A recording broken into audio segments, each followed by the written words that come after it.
suis un élève qui vient tout juste vraiment de terminer son année de terminale et dans cette masterclass, je t'ai préparé mes meilleures leçons de vie pour réussir ton année de terminale. Si toi, t'es un élève de première qui va passer en terminale, qui sait pas à quoi s'attendre, qui est stressé, qui sait pas comment gérer Parcoursup, le bac, comment gérer avec les passions, comment gérer son temps, oh là là, comment être productif, eh bien, t'es sur la bonne vidéo. Aujourd'hui, je te présente mon guide ultime de baiser, réussir son année de terminale. Sans plus attendre, je commence directement, je te présente mon histoire.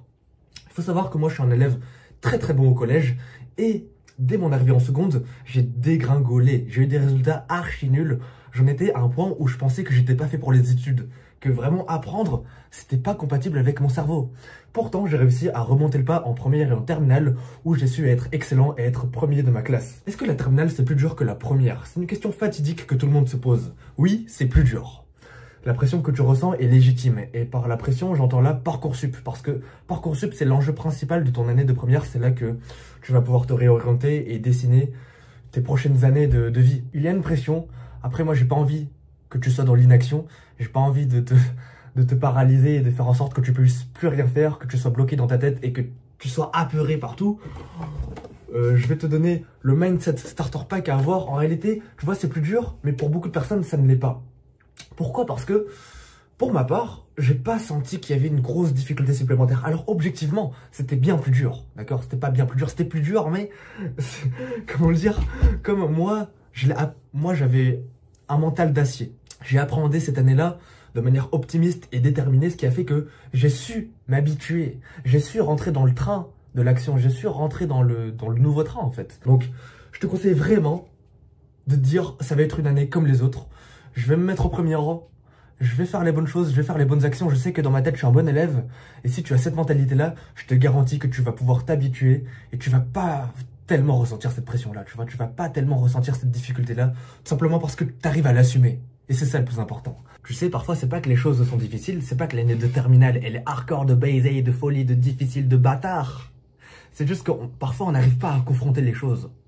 On n'arrive pas à les assumer.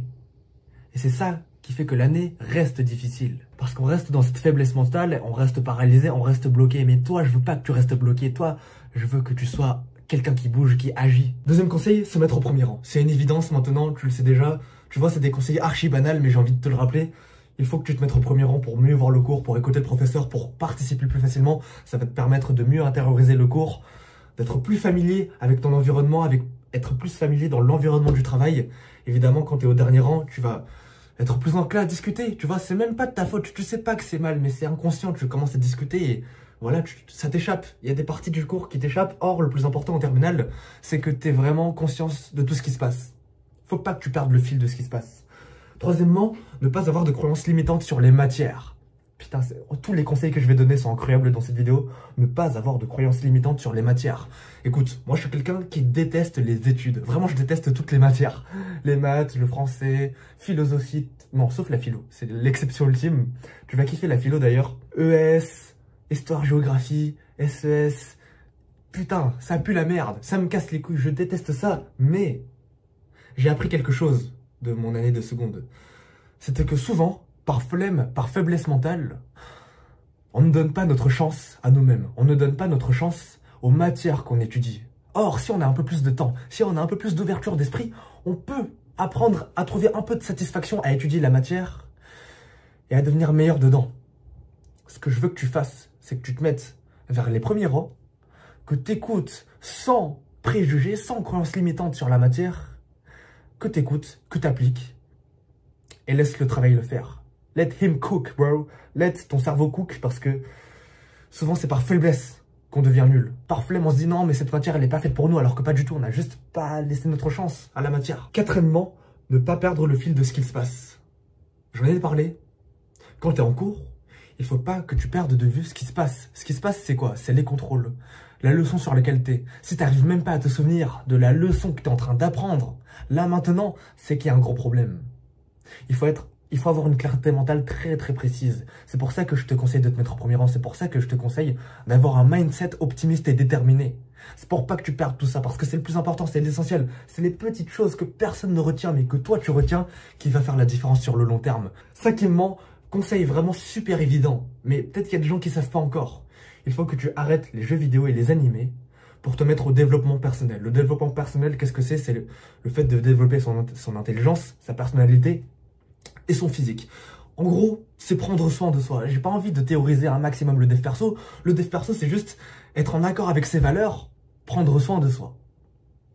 Et le problème avec les jeux vidéo et les animés, c'est que effectivement, ça procure énormément de plaisir. Les animés, c'est excellent. Les jeux vidéo, j'adore ça. Mais c'est pas tenable sur le long terme. Et c'est pas avec ça que je vais pouvoir réaliser mon rêve. C'est pas avec ça que je vais pouvoir assurer une sécurité financière pour ma famille à travers les études. Donc, beaucoup de personnes continuent encore les animés et les jeux vidéo.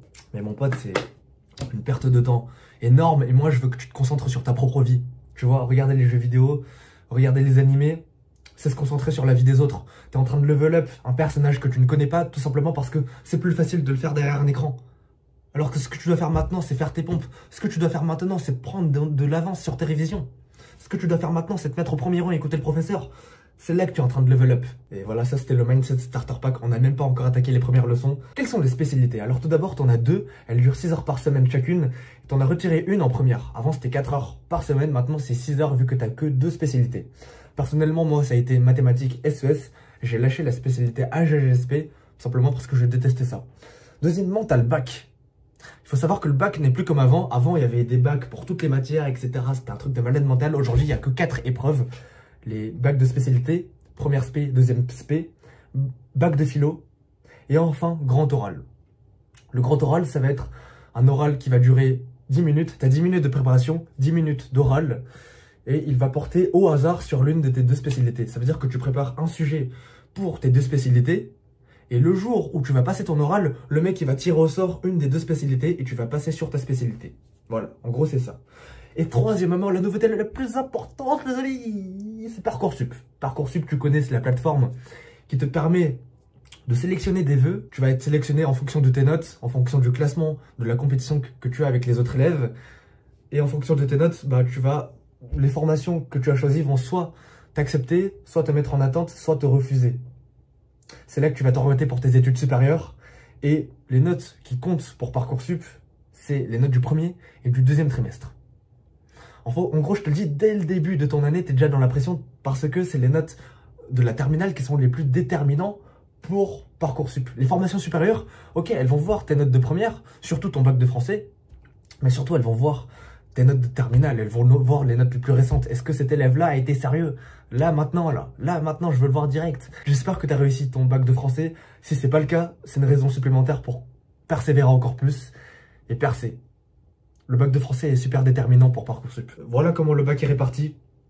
40% de ton contrôle continu participe à ta note finale. Donc, encore une fois, t'es en train de passer le bac en fait en faisant tes contrôles en partie, mais je te le dis, c'est une mini fraction. Ce qui est le plus important, c'est vraiment ton contrôle, le contrôle final, quoi. Le bac que tu vas passer en fin d'année. Leçon 1, priorise ton temps. Il faut le dire, mais il y a des matières qui sont un peu plus importantes que d'autres, dans le sens où elles sont tous aussi importantes en termes de notes. Tu dois pas avoir de déséquilibre en termes de notes. Il faut pas que tu aies d'un côté 17 de moyenne et d'un autre côté 12, 13, 14 de moyenne. Ça, c'est un trop gros déséquilibrage. Ça fait mal, ça fait tâche sur le bulletin. Tu te dis, oh putain, c'est dégueulasse sur le bulletin. Par contre, moi je dis qu'il faut un déséquilibrage en termes d'effort dans ta matière. Imaginons que toi, t'as un peu plus de difficultés en maths. C'est très évident que tu portes 50-60% de ton attention sur les mathématiques, vu que c'est ta spécialité, c'est une matière importante et tu as beaucoup de difficultés dedans. C'est très évident que tu y mettes l'extrême majorité de ton attention sur cette matière-là, au détriment des cours de merde du type enseignement scientifique, histoire-géographie. Celles-là, c'est des matières que tu peux réviser 2 jours à l'avance, uniquement, ou alors même la veille, si tu es quelqu'un de chaud. Mais je te déconseille vraiment de faire ça. Parfois, je l'ai fait en enseignement scientifique parce que l'enseignement scientifique, c'est vraiment très bateau. Tu apprends par cœur une feuille bilan et ensuite, tu la recraches dans le contrôle et ça passe tout seul. Ça passe tout seul. Deuxièmement, il faut que tu tiennes compte de l'opportunité de chaque heure disponible dans ton emploi du temps. Qu'est-ce que ça veut dire? Ça veut dire que lorsque tu passes ta journée, lorsque tu te prépares à te lever demain, tu dois te dire ok, là j'ai des heures de permanence, là je finis un peu plus tôt. Qu'est-ce que je fais pendant ces heures-ci?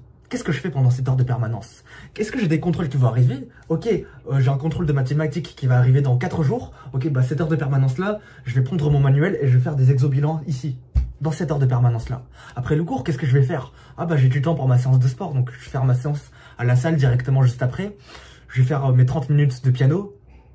Et ensuite, je vais réviser, je sais pas, mon histoire-géographie. Parce que j'ai un contrôle qui va arriver dans 2 jours. Je ne sais pas, il faut que tu saches vraiment exactement à quelle heure tu vas faire quoi.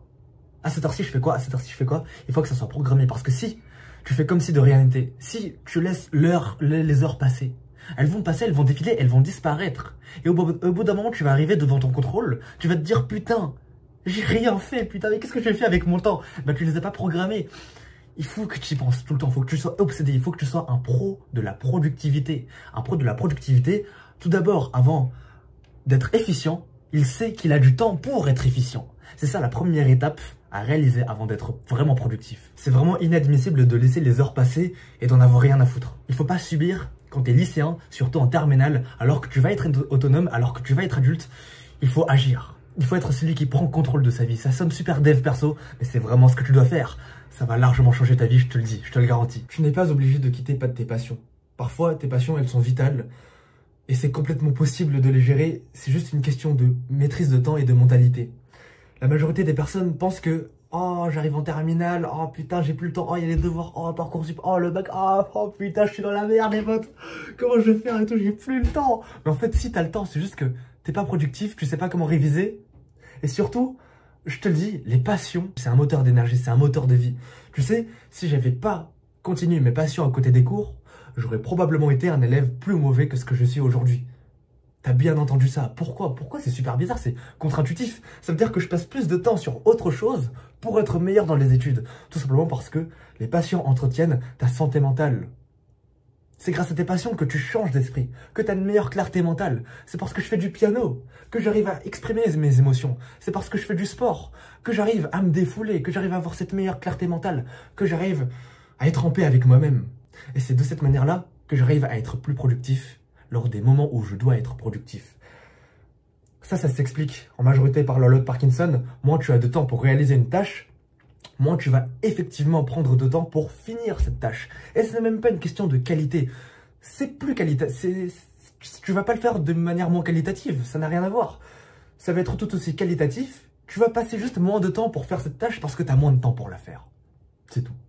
Et tu vas même pas dégrader la qualité de ce que tu vas faire. Parfois, les élèves, ce qu'ils font en terminale, j'en connais plein, ils sont très beaux en cours. Hein. C'est juste que j'ai l'impression qu'ils sont pas efficients. Ils s'étalent sur les révisions. 4 heures, 5 heures, 6 heures, 7 heures, 8 heures, 9 heures de révision. Mais vous êtes malade ou quoi? Vous êtes dingo. C'est pas comme ça qu'on travaille. Je te le dis, c'est pas possible de travailler aussi longtemps. Parce que à partir de la 3e, 4e heure, tu sais que ta santé mentale est en train de se dégrader. Tu sais que les heures sont moins productives. Ce qu'il faut, c'est que tu aies une bonne santé mentale, c'est le plus important, et que tu travailles dans l'état de flow, que tu sois efficient, que tu aies l'impression que tu fasses la tâche et uniquement cette tâche. Enfin, il faut que tu reconnaisses les périodes de tryhard pour les contrôles et les périodes un peu plus confortables pour les passions. Je t'ai dit que tu pouvais gérer entre passion et études, mais c'est le cas uniquement si tu es un peu intelligent, si tu es un peu lucide sur la situation, sur le contexte. Le contexte, en fait. Est-ce que là, tu es dans une période où tu dois réviser pour des bacs blancs, pour des contrôles de mathématiques importants, ou est-ce que tu es dans une période où tu n'as pas trop de contrôle, c'est plutôt ok? C'est super évident, mais il y a énormément de personnes qui ne comprennent pas ça. C'est du bon sens. Il faut vraiment que tu sois lucide, que tu reconnaisses ces moments-là. Leçon 2, comment gérer le bac? Je vais te donner un petit cours pour réussir ton bac, comment faire. Alors, l'erreur commune que la plupart des élèves font, c'est de ne pas prendre au sérieux l'année. Ils n'ont pas assez la pression. Peut-être que je te conseille de te donner la pression un peu. Il faut suivre tes cours. Le bac, c'est un contrôle sur tous les chapitres que tu as étudiés pendant l'année. Or, c'est super évident, mais si tu n'as pas suivi tes chapitres, ça va être beaucoup plus difficile de les rattraper et de les réviser quelques semaines, quelques mois avant le bac. Il faut que tu suives tes cours très sérieusement. Tout le long de l'année, la régularité, c'est vraiment la clé. Maintenant, le deuxième conseil que j'ai à te donner, c'est de t'entraîner à faire des annales. En fait, tu vois, apprendre les leçons, c'est super. Mais t'entraîner à faire l'exercice, à faire le réel examen, c'est encore mieux. Parce que tu vas être noté en dissertation, imaginons en philosophie, tu vas être noté sur ta capacité de rédaction. Tu vas être noté sur ta capacité à être méthodique. Pas seulement sur à quel point tu as appris ton cours. Tu vois, tu peux avoir appris ton cours, mais si tu n'arrives pas à le mettre en forme, si tu n'arrives pas à pratiquer, ça sert à rien du tout. Tu vas comprendre quelle est sa place, quelle est sa raison d'exister dans le contrôle. Il faut que tu révises le contrôle, en fait. Pas seulement ta leçon. Donc c'est quelque chose que énormément d'élèves oublient. Il y a des gens, ils ont 10 000 fiches de révision, ils passent des heures et des heures à réciter leur cours sans même comprendre comment faire l'exercice, comment faire cette dissertation, comment résoudre ce problème de mathématiques. Parce qu'ils n'ont pas la méthode, ils ont juste les formules en tête, etc. Mais c'est inutile si tu n'arrives pas à rédiger. Troisièmement, je te conseille de faire des fiches de révision. À quoi ça sert les fiches de révision? Ça te permet tout simplement d'abord de synthétiser ton cours, de l'apprendre, et surtout ça te permet de garder un fil sur ce que tu fais. Tu sais, en terminale, parfois, par exemple en spé-maths, on a une dizaine de chapitres. On fait beaucoup de choses. Et au fil du temps, on ne se rend même plus compte de ce qu'on a fait. Et donc avoir des fiches de révision, ça te permet de garder une trace écrite de ce que tu as, de regarder régulièrement, de rejeter un coup d'œil sur tes anciennes fiches, afin de comprendre la continuité de ce que tu fais et d'avoir un ordre logique dans ce que tu fais. T'es pas en train d'avancer de manière aveugle, non. Là, tu as le contrôle sur tout. Tu vois, tu as un plan panoramique de ce que tu as fait le long de l'année. Et c'est super utile pour t'y retrouver. Et ça va particulièrement être utile en fin d'année pour réviser, tout simplement parce que les fiches de révision, c'est ton cours de manière synthétisée, avec tes propres mots, et surtout compréhensible par toi-même. Quatrièmement, le bac, c'est easy, entre guillemets, et d'abord en tête Parcoursup. Alors, le bac, c'est aise, c'est un peu abusé de dire ça. Le bac, c'est easy de l'avoir, oui, d'avoir 10 sur 20 pour avoir le bac, c'est très facile. Je veux dire par là que le bac, c'est juste un mini pass, un mini filtre dans l'entonnoir pour dire, ah, vas-y, toi, t'as le droit d'aller à l'université, toi, t'as le droit d'aller en études supérieures. Mais en réalité, tu vois, ça n'a pas trop d'enjeu. C'est pas ça qui va changer ta vie. Ce qui va réellement changer ta vie, c'est ton orientation pour tes prochaines années d'études supérieures. C'est pour ça que, pour moi, tu vois, l'enjeu principal de la terminale, c'est vraiment Parcoursup. Le bac, c'est une formalité, tu vois. C'est un truc à côté. Moi, en tout cas, j'ai pas cherché à avoir la mention. J'ai eu très bien, sans chercher à avoir la mention. Et en ratant tous mes cours du 3e trimestre. Tout simplement parce que j'ai focus sur vraiment Parcoursup, quoi. Bonus spécial pour ceux qui sont en spé-maths. Je vous donne des petits conseils pour ceux qui sont en spé-maths, tout simplement parce que moi, les spé-maths, ça a été mon pire cauchemar. J'ai été toujours nul en maths. Mais j'ai réussi à persévérer et j'ai trouvé qu'est-ce qui a le mieux marché pour moi. Tout d'abord, se mettre au premier rang. Ça, tu l'as compris, tout simplement parce que se mettre au premier rang, ça permet d'avoir une meilleure écoute, d'avoir un meilleur visuel sur le tableau, d'être plus enclin à participer. J'en arrive au deuxième point. Il faut que tu participes et que tu ailles au tableau. Participer pour poser des questions et aussi pour aller au tableau. C'est extrêmement important. Tu sais pourquoi? Parce que apprendre, qu'est-ce que c'est? C'est lorsque tu es en train de transférer la théorie en pratique. Tu es vraiment en train d'apprendre quand tu arrives à passer du théorique au pratique et rien de mieux qu'aller au tableau. Quand tu es en train d'aller au tableau, c'est difficile. Tu es en train de découvrir une nouvelle notion et toi, tu vas aller pratiquer. Tu vas prendre le stylo, tu vas physiquement écrire les formules, tu vas physiquement résoudre le problème. Et ça va te marquer l'esprit. Parce que tu es devant toute ta classe entière, c'est un peu la honte. Tu vois, il y a le professeur, il te regarde comme ça. Pas mal, Maxime, ouais. Et toi, tu es là, ouais, est-ce que c'est ça et tout? Et même si tu rates, tu seras quand même content d'aller au tableau. Parce que tu vas rater. Et il n'y a rien de plus beau dans le fait de rater quand tu es en train d'apprendre, parce que ça veut dire que tu es en train d'apprendre à ne pas répéter l'erreur. Donc, aller au tableau, c'est vraiment une méthode masterclass quand tu es en spé-maths. Il y a plein de gens qui sont timides, qui ont la flemme d'aller au tableau. Moi, je te conseille de le faire. Les meilleurs élèves vont toujours au tableau. Troisièmement, faire ses devoirs systématiquement. Encore une fois, pourquoi faire ses devoirs? Parce que ça te permet de pratiquer. Or, les mathématiques, 90% des exos en mathématiques, tu arrives à les résoudre, pas parce que tu as appris ta leçon, mais parce que tu as déjà pratiqué plein d'autres exercices similaires. Et les devoirs, ça fait partie de ces exercices similaires à entraîner pour résoudre ton contrôle. Systématiquement, vraiment. Pourquoi? Parce que quand tu apprends une nouvelle notion en mathématiques, souvent le professeur il te donne en début de chapitre des exos faciles, ensuite des exos intermédiaires, et ensuite des exos bilans plus difficiles qui se rapprochent des annales de bac. Et si tu suis pas le début, si tu suis pas les exercices intermédiaires, et si tu suis pas les exos en fin de chapitre, si tu suis pas cette continuité-là, tu vas être perdu, Les élèves disent quoi quand ils n'arrivent pas à faire des mathématiques? Ils se disent, oh putain, c'est n'importe quoi, oh je comprends rien, les frères, ils font les victimes. Alors que c'est juste parce qu'ils n'ont pas fait les exos. Alors qu'en vrai, les mathématiques, tu vois, c'est difficile. Mais juste parce que c'est une combinaison de plein de petits outils. Mais si tu as suivi, si tu as fait tes devoirs, il n'y a aucun problème. Quatrièmement, tu te dis, oh putain, je vais rattraper mes lacunes en maths, qu'est-ce que je fais? La première chose que tu dois faire, c'est soit faire des exobilans de ton manuel, soit fumer des annales de mathématiques. Pourquoi je te dis ça? Tout simplement parce que les exercices que tu auras à ton bac de mathématiques, c'est tout simplement des reproductions d'autres exercices d'années précédentes. Donc si tu révises les exercices des années précédentes, ça sera plus facile pour toi de faire ton baccalauréat en fin d'année. Les exercices se ressemblent tous. C'est tous les mêmes choses, c'est tous les mêmes formules, c'est tous les mêmes pratiques, c'est à peu près tous les mêmes cheminements. Hop, tac, tac, tac, cette question est reliée à l'autre, tac, tac, tac, c'est le même cheminement, c'est juste que c'est pas le même contexte. Donc si tu fumes les annales, t'auras aucun problème pour ta fin d'année. Il n'y a pas de piège au baccalauréat de mathématiques, il n'y a vraiment pas de piège. C'est très rare qu'il y ait des pièges. Ok, ils nous ont mis des trucs bizarres cette année, mais en vrai c'était facile. C'était facile si tu suis les cours, si tu as fait les annales. Et si tu as fait les exobilans de ton manuel de mathématiques, franchement, pour réviser les mathématiques, si je dois dire quelque chose, comment réviser les maths? En faisant des exos, tu vois, les formules, les gens disent, ouais, faut apprendre les formules et tout, mais les formules, les gars, c'est archi facile. C'est 20% de ton attention. Il faut que tu concentres d'abord 20% de ton attention sur les leçons pour apprendre vite fait les concepts, l'utilité, les formules. Et ensuite, 80% de ton attention, elle doit être redirigée vers les exercices. C'est ultra important. Dernièrement, ne pas perdre son temps à apprendre les démonstrations. On l'a vu, tu vois. Sauf si, à tes contrôles, le professeur te dit « Apprenez les démonstrations, les mecs, c'est important, il y aura une démonstration. » Tu les apprends pour ton contrôle, ça va pour ton contrôle continu, en fait, et pour ton bulletin. Mais sinon, pour le baccalauréat, il n'y a pas de démonstration. Genre, what the fuck? D'où faut apprendre des démonstrations pour le baccalauréat? Il n'y a pas de démonstration, les mecs. Tu regardes les annales des années précédentes, faites-le confirmer en commentaire, mais... On est d'accord, il n'y a pas de démonstration. Ne perds pas ton temps sur les démonstrations, ne perds pas trop ton temps sur la leçon. Concentre ton attention sur les annales et les exobilans. Ok, je passe. Leçon 3, comment éclater Parcoursup. Mini guide complet. Tout d'abord, faut savoir comment s'orienter.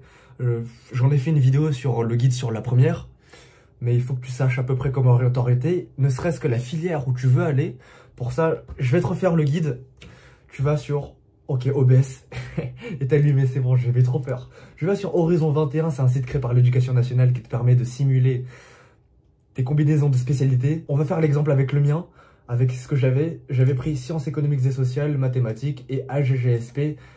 Je valide. Et moi, qu'est-ce que j'ai gardé en terminale? En terminale, j'ai gardé SES mathématiques. Là, on va direct que les compatibilités de mes matières avec mon orientation, c'est droit et sciences politiques, sciences économiques et de gestion, et enfin sciences humaines et sociales. Alors moi, ça m'intéresse pas du tout le droit à sciences politiques, ça m'intéresse pas du tout les sciences humaines et sociales.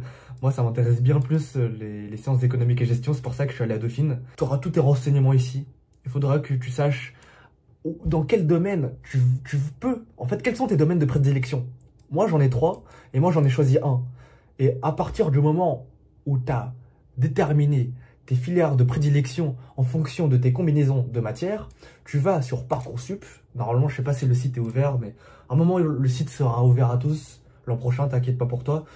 Tu tapes « Je souhaite accéder à la carte de formation ». Et à travers une barre de recherche absolument incroyable, tu vas pouvoir taper ta filière, ta formation. Donc moi, je vais taper sciences économiques et de gestion.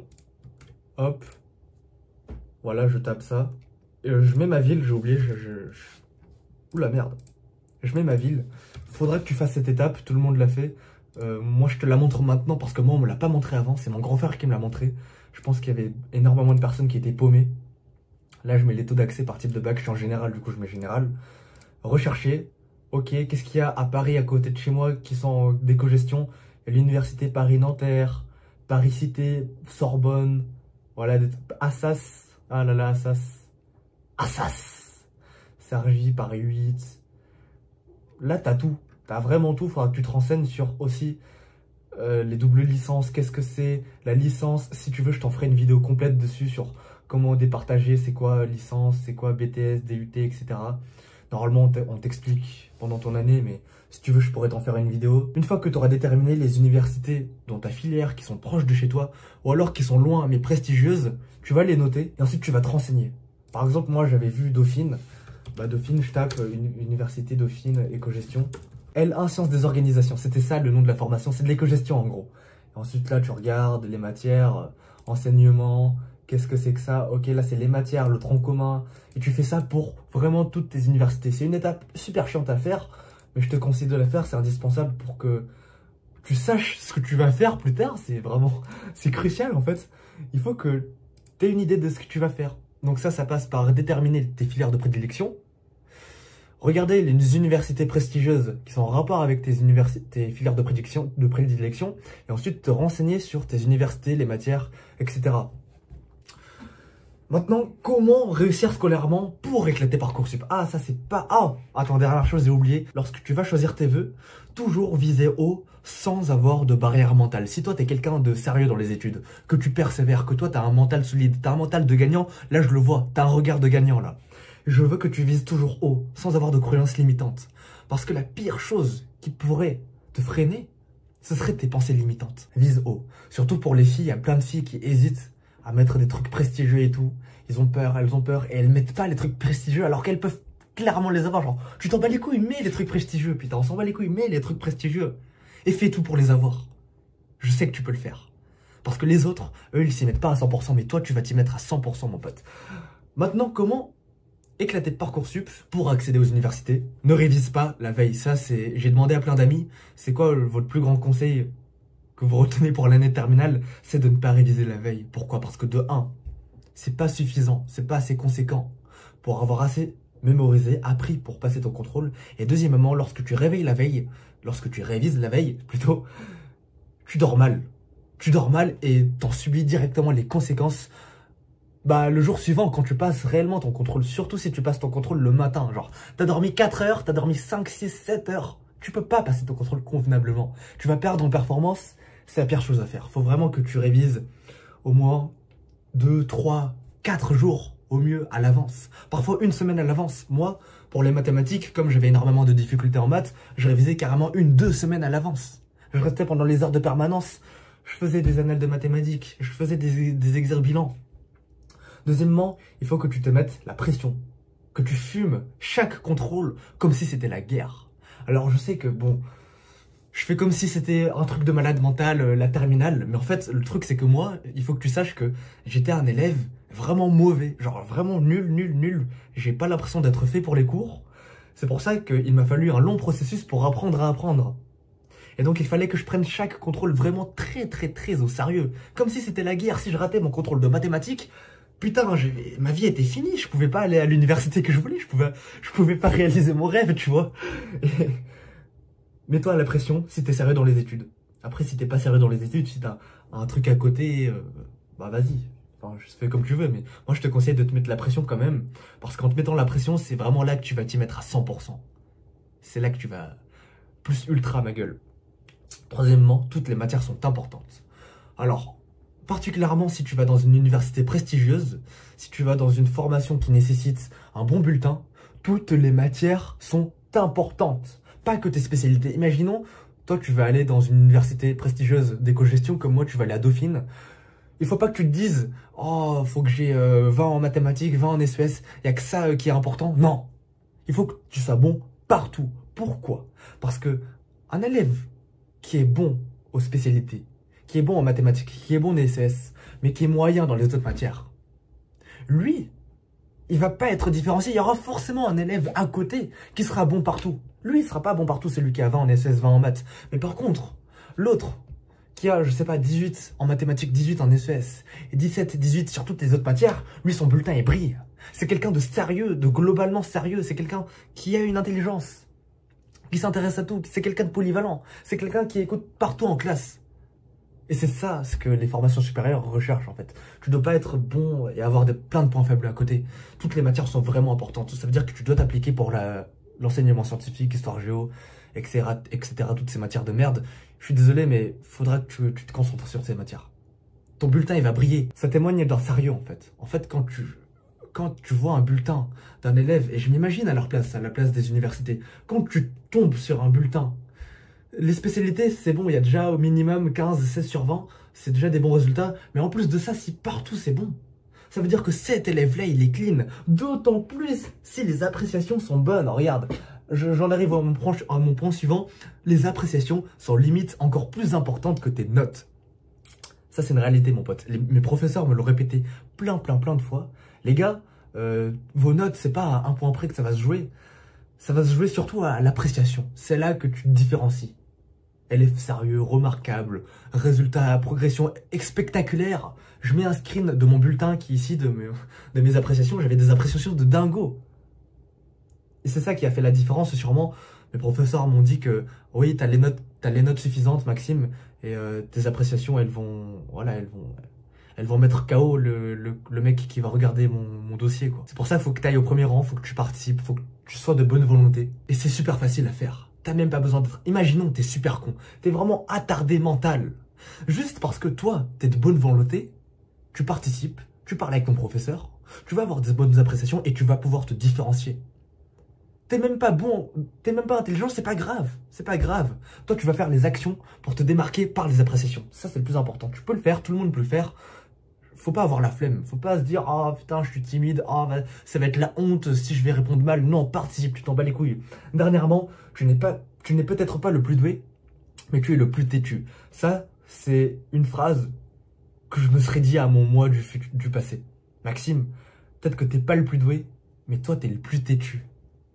Et c'est vrai que la qualité la plus importante chez un humain, c'est pas forcément son intelligence, c'est pas forcément ce qu'il a déjà. Non, c'est à quel point il a la haine, il a la rage pour avoir, pour chasser. C'est vraiment cet esprit de chasse qui fait la différence. Parce que ton année de terminale, elle dure combien de temps? Elle dure 8 mois d'études. Imagine, mois 1, les 30 premiers jours, je suis là, les 60 premiers jours, je suis là. 90 jours, je suis là, 120 jours, je suis là, 150 jours, je suis là. Pendant 300 jours, je suis là. À quel moment je vais rater? C'est impossible.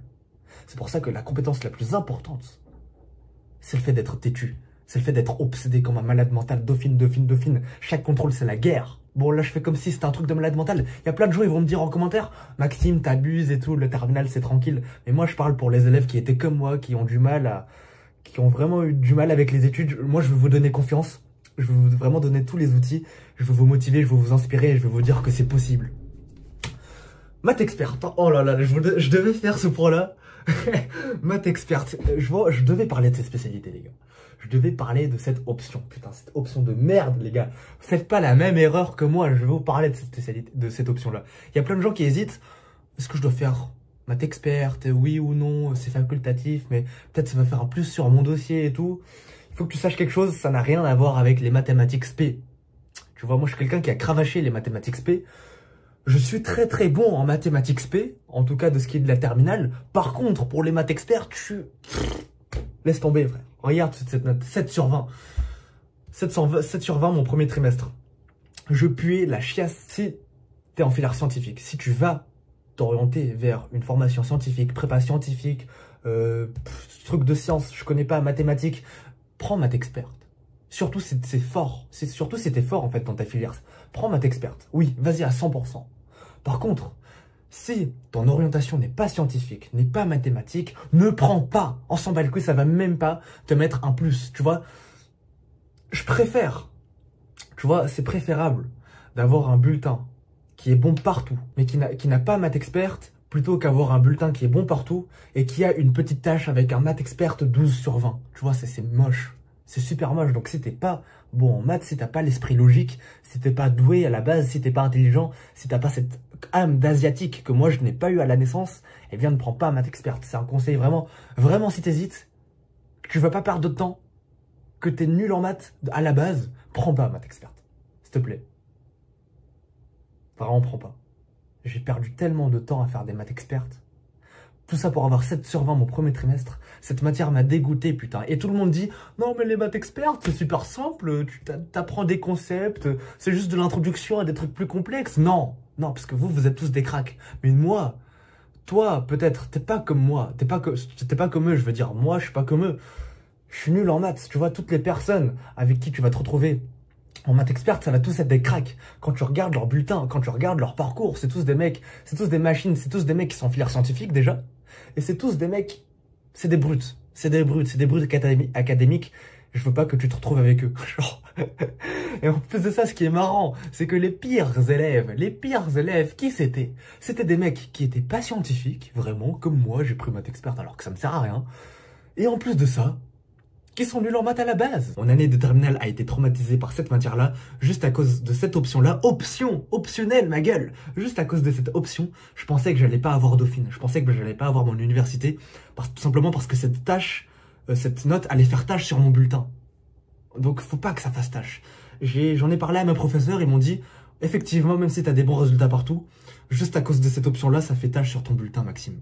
Donc il y aura d'autres personnes qui vont plus se différencier de toi. Donc t'aurais pas dû prendre maths experte. Et moi j'étais choqué de baiser. Je pensais que moi juste avec le travail, j'allais avoir des bonnes notes avec maths experte. Mais en fait pas du tout, même avec le travail, je suis bloqué en fait. Je suis nul en maths, c'est tout. Leçon 4, fréquente les meilleurs. Alors cette leçon-là, je la donne tout le temps dans tous les guides. Vraiment, l'entourage, c'est l'une des choses les plus importantes au monde. Tu es la somme des 5 personnes que tu fréquentes le plus. Cette phrase est super bateau, mais elle est vraie. Tu es le reflet de tes meilleurs amis. Avoir une fréquentation de qualité, avoir des amis qui sont alignés avec toi, c'est extrêmement important. Et, je te le dis, il faut que tu le retiennes pour toute ta vie, vraiment pour toute ta vie. Avoir des amis de qualité, c'est le meilleur moyen de s'améliorer, de s'élever, sans même avoir à fournir d'efforts, de manière inconsciente. Tout simplement parce que, parfois, nos actions, elles ne sont même pas dictées avec notre libre arbitre, elles sont dictées par les autres, par imitation, par influence, inconsciemment. Tu le sais pas, mais t'es déjà influencé par tes amis, par leur manière de parler, par leur manière de faire, par leurs habitudes, par leur manière de penser, par leur manière de manger, je sais pas, par tous ces mini-trucs-là. Tu vas devenir comme eux, et eux vont devenir comme toi. C'est quelque chose qui s'auto-entretient. Par exemple, moi, j'étais... Tu regardes le FC chinois, on est tous pareils, on est tous des mecs, des monstres académiques, on est tous des mecs très très sportifs, on est tous des créateurs de contenu, on est tous des personnes qui ont un éveil business. On est tous pareils, putain, et ça provient du fait qu'on a traîné pendant des mois et des mois et des mois ensemble le long de l'année. Et on savait qu'on allait se tirer vers le haut. Il faut pas que tu laisses d'autres personnes arriver dans ton entourage et te tirer vers le bas. Tu vois, tu te dis, non mais c'est pas grave, il est con, mais... non. Et c'est même pas de sa faute. C'est même pas de sa faute. Lui, il est comme il est. C'est juste qu'en arrivant dans ta vie, il va avoir un impact. Troisièmement, fréquente ceux qui sont alignés avec tes valeurs. Super évident. Si moi j'ai pour objectif de devenir sportif, d'être très sportif, d'être une machine académique, je vais naturellement m'orienter vers des amis qui eux-mêmes sont sportifs et qui sont des machines académiques parce qu'ils vont m'inspirer, parce que je vais les imiter, parce que je vais les recopier, parce qu'on va pouvoir s'entraider, parce qu'on va pouvoir connecter lorsqu'on va discuter. C'est super important, je te jure, c'est crucial. Tu vois, en plus de ça, le lycée, il est marquant, il est remarquable. On aime le lycée, on aime notre parcours scolaire. Uniquement pour les rencontres, uniquement pour les fréquentations. C'est pas pour les cours, on est d'accord, on s'en bat les couilles des cours. Nous, on aime bien le lycée et quand ça nous marque, c'est parce que on a eu des bonnes fréquentations. Parce que, je me rappelle de ce meilleur pote, je me rappelle du FC chinois, je me rappelle de tatata, de tatata et de tatata. C'est grâce aux rencontres, c'est grâce aux souvenirs.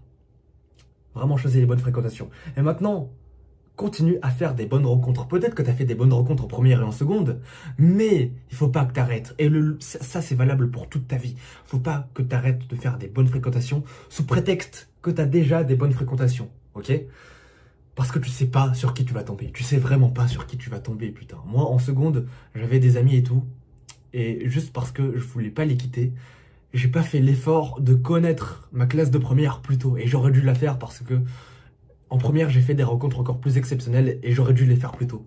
Seulement, je les ai retardées parce que j'ai fait le con, j'ai fait mon Dark Sasuke, à pas parler avec les gens. Terrible erreur, faut que tu sociabilises.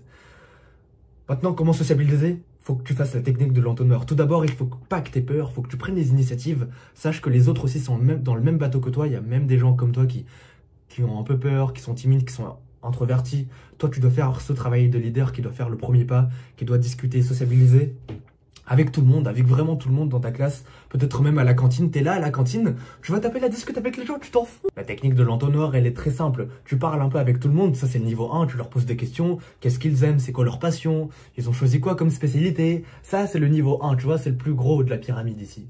Et ensuite, s'ils sont intéressants, tu continues à leur parler, s'ils sont pas intéressants, ils restent au niveau 1. Après, d'entonnoir en entonnoir, de précision en précision, de valeur en valeur, de connexion en connexion, eh bien, tu vas garder le top 1%. Le top 1%, c'est les personnes avec qui tu vas fréquenter tous les jours. Et après, il y a le niveau 2, il y a le niveau 3, c'est des personnes solides, mais c'est pas des personnes avec qui tu pourrais vivre tous les jours. Le top 1, le noyau dur, il est tout en bas. C'est ceux qui te ressemblent. En fait, c'est des copies de toi. juste avec des personnalités différentes. Sinon, c'est toi en fait. C'est toi, c'est les meilleures versions de toi-même. Leçon bonus, je te donne des tips supplémentaires. Je te conseille de rester. Comment bien réviser, comment être productif, comment être efficient. Tout d'abord, 70% de ton savoir provient de l'écoute que tu as en classe. 70% de ce que tu sais, ça provient de ton écoute en classe. L'écoute, tu vois, à chaque fois je dis ça. Putain, à chaque fois je dis ça. Ça, c'est la compétence la plus importante et tout. Et ça, c'est la compétence la plus importante. Mais non, vraiment, l'écoute, c'est la compétence la plus importante. Parce que la majorité de ce que tu vas savoir, tu l'as en classe. Faut juste être au premier rang. Faut juste être à côté des cracks. Faut juste participer. 70% de ton savoir provient de l'écoute en classe. T'auras même pas à faire tes devoirs. Non. T'auras même pas à travailler à côté des cours. T'auras du temps pour tes passions. Parce que t'as écouté en classe. C'est le plus important. Si t'as écouté, tu gagnes beaucoup de temps. Mais à un point, mon pote, tu t'en rends pas compte. Si seulement t'arrêtais de parler avec tes camarades, si seulement t'arrêtais de bavarder, juste avec cette petite étape, tu vas changer ton parcours scolaire, vraiment pour de vrai. Deuxièmement, il faut avoir une routine de sommeil. La majorité des élèves de terminale, ça a été le cas pour moi, j'aurais pas dû faire cette erreur. On avait tous un sommeil de merde, putain, what the fuck. Et le meilleur moyen de fixer sa routine de sommeil, c'est de se coucher à la même heure et de se lever à la même heure. Systématiquement, d'avoir cette routine, de formater ton cerveau à la routine, à l'habitude. Et c'est ça qui fait qu'on tient avec la discipline. La discipline, on dit souvent que c'est le fait de faire même si on n'a pas envie de faire. Mais moi, je dis que oui, mais pas complètement. La discipline, c'est aussi se donner les outils, l'environnement, pour ne pas avoir à utiliser sa force mentale, pour ne pas avoir à faire même quand on n'a pas envie de faire. C'est juste faire parce que tu le fais, parce que c'est comme ça, c'est intégré dans ta tête. T'as même pas besoin de forcer quoi que ce soit. C'est ça vraiment être discipliné. Troisièmement, pour les filles, ne pas perdre son temps le matin à se préparer et à se maquiller. Il y a plein de filles qui, quand elles se lèvent, apparemment, elles se lèvent archi tôt. Elle se prépare, elle s'habille bien, elle se maquille pour au final arriver en cours et dormir pendant toutes les heures. Et il faut prioriser le sommeil. Les étapes de se préparer, se maquiller, c'est super superficiel, on s'en bat les couilles. Vous êtes très belles les filles quand vous n'êtes pas maquillées, vraiment. Les mecs de haute valeur, ils vous kifferont. Les mecs de haute valeur kiffent les filles. Pas parce qu'elles sont esthétiques, pas parce qu'elles sont jolies, pas parce qu'elles ont des eyeliner, what the fuck. Les hommes de haute valeur aiment les filles pour leur cœur, tu vois, c'est super bateau. C'est super cliché, mais c'est vraiment le cas. Les gars, moi j'ai cours à 8h10 et moi je me lève à 7h50, littéralement. 5 minutes pour me préparer et 15 minutes de trajet, j'en ai rien à foutre. Et je cours pendant mon trajet s'il faut, mais je dors. Je passe pas mon temps à me préparer. Et on a de la chance, nous les mecs, on n'a pas besoin de bien s'habiller, de autant se mettre en valeur, parce que c'est pas sur ce point-là qu'on va se différencier, nous les hommes. Mais tu vois, tu perds pas ton temps. Tes habits, tu prends des trucs au hasard dans ton placard, hop, t'enfiles et c'est fait. Tu vois, pour mes vidéos, je prends un pyjama, j'en ai rien à foutre. Je parle devant la caméra et c'est ça le vrai travail, tu vois. Quatrièmement, il faut que tu apprennes à réviser sans distraction en deep work. Je t'ai dit que pour être efficient, il fallait la loi de Parkinson, etc. Mais si t'arrives pas à combiner ça avec le fait de retirer les distractions, et de travailler en deep work, ça n'aura aucun sens. Le deep work, c'est le fait de se concentrer à 100%, de concentrer 100% de son attention sur la tâche que tu dois réaliser là, maintenant. Et c'est là que tu es efficient. C'est là que tu es 10 fois plus productif. Et je pèse mes mots, 10 fois plus productif que le mec qui passe 10 heures à réviser, qui passe son temps à lire le cours, à lire, sans même activer son cerveau une seule fois. Non, le mec qui révise vraiment, il lit, il utilise la méthode de la feuille blanche, il agit. Il utilise vraiment son cerveau, il est vraiment actif et il est en phase de difficulté. C'est ça, travailler en deep work. Dernièrement, apprends à faire des fiches de révision. Qu'est-ce que j'entends par là? La majorité des personnes ne savent pas comment faire des fiches de révision. La majorité des personnes pensent que pour faire des fiches de révision, pour réviser, il suffit de faire une fiche très jolie, esthétique, avec des codes couleurs et tout. Je dis pas que c'est mal, hein. Mais la majorité des personnes pensent qu'il suffit de faire une fiche et de la lire. Encore et encore. Mais c'est pas comme ça qu'on fait des fiches, les mecs. Vous pouvez faire des fiches esthétiques, mais il ne faut pas que 100% de votre attention se porte sur le fait que ce soit esthétique. Il faut que 100% de votre attention se porte sur le contenu. Parce que vous avez reformulé avec vos propres mots, parce que vous comprenez, parce que vous avez synthétisé, parce que vous avez amené ce qui est important et amené ce qui est moins important, parce que vous avez séparé les différents plans. C'est ça ce qui est important, c'est pas le fait qu'il y ait des couleurs. Ça n'a aucun sens. Et surtout, lorsque tu fais des fiches de révision, il ne suffit pas de les lire encore et encore. Là, les filles, putain, surtout les filles. Je comprends pas, les filles, vous faites des fiches de révision. Elles sont nickel, hein. Elles sont nickel, elles sont esthétiques. Et vous êtes là à les lire dans le couloir. Et en final, vous savez même pas les reproduire.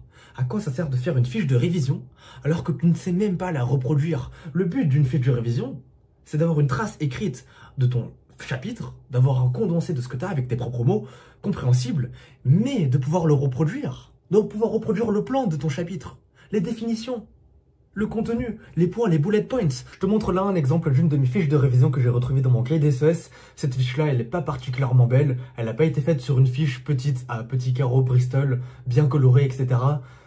Il n'y a pas forcément énormément de fluo, il n'y a pas énormément de couleurs. Par contre, ce qu'il y a, c'est un plan clair. Tu vois, là, il y a les grandes lignes. Là, il y a les bullet points.